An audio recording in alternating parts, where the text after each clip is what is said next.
was this just this sort of lo-fi, do-it-yourself kind of zine. I mean, I kind of had it printed pretty well, and it cost actually quite a bit of money because I didn't have it sorted out, like how to do it cheaply yet. I mean, I had it done on this sort of thick paper with a red cover, and I only had 300 copies made. So,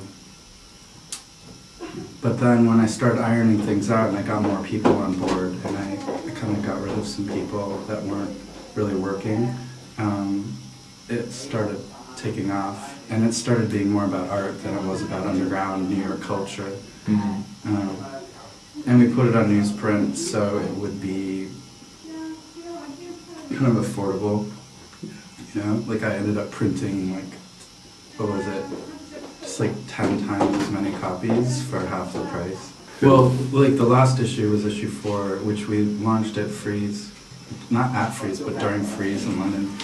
And it's just mostly an art issue. I mean, it had maybe 20% like kind of music fashion, but then like 80% was just all artists, mostly emerging artists who are working internationally. We did an interview with Dennis Cooper, which was one of our covers for that issue. We usually do the front and back cover, and I thought that was pretty cool. Yeah.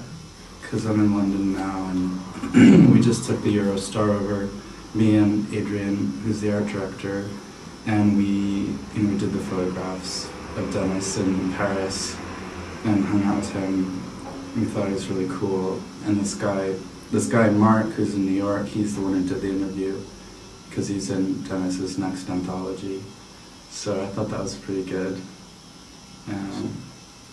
But the rest of the issue was kind of video artists or emerging artists who are working with sort of concepts I thought were interesting. Well, it happened pretty quickly because I liked the first one and how it had a kind of impact and it had a kind of cool appeal. So I saw there's definitely a room for it, but I knew it had to be kind of it had to be refined a little bit, you know? Yeah. And so that's why the first one was, like this big, and then the second one was the same size. But then when we got the designer and the team in London to start working on it, we made it tabloid sized. And all of that just kind of happened around the same time, like I took out some things that just didn't make any sense. And we also started doing themed issues. So our last one was a failure issue. And the one we're coming up with, we're calling it Newer Than Ever. Well, you can get it at museum shops, and there's some galleries who carry it. Our primary cities are New York, London, and Paris. But we have some stores then in magazine chains. Like in London, we're at Magma, and we're here at the Serpentine in London, and a number of other, like the Whitechapel Gallery. And then in Paris, we're at Colette, and some of the usual suspects there, Agnes B. And sort of the same in New York. We've got a store in Berlin that carries us, and a store in Sydney, and a store in Amsterdam. But that's how we're building our distribution network, sort of one store at a time, and we use these smaller distribution companies, but they usually flake out after a couple issues. They're pretty lame, these companies. They try hard, but then there's just usually something that doesn't work out with them. So I rely on other ways of outreach, like getting Useless into art fairs and book fairs and magazine fairs. Like we had a booth at NADA in Miami in December, and we curated the booth with an artist's work.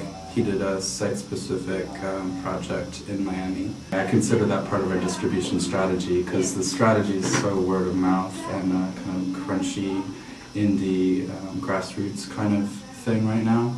So I think, when you can expose Useless to 10 or 15,000 people at a time, whether they be in the public or in the area where we want a lot of impact. I think that's pretty good.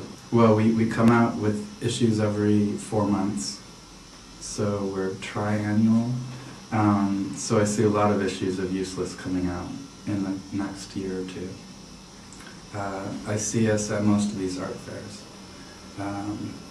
doing projects, I guess. We're calling them special projects. So each time we do a book fair or magazine fair, we look at it as a project, not just a media booth.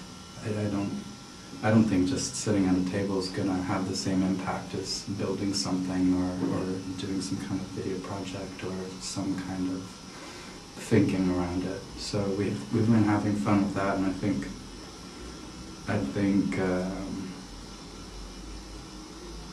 you can expect that from Useless in the future.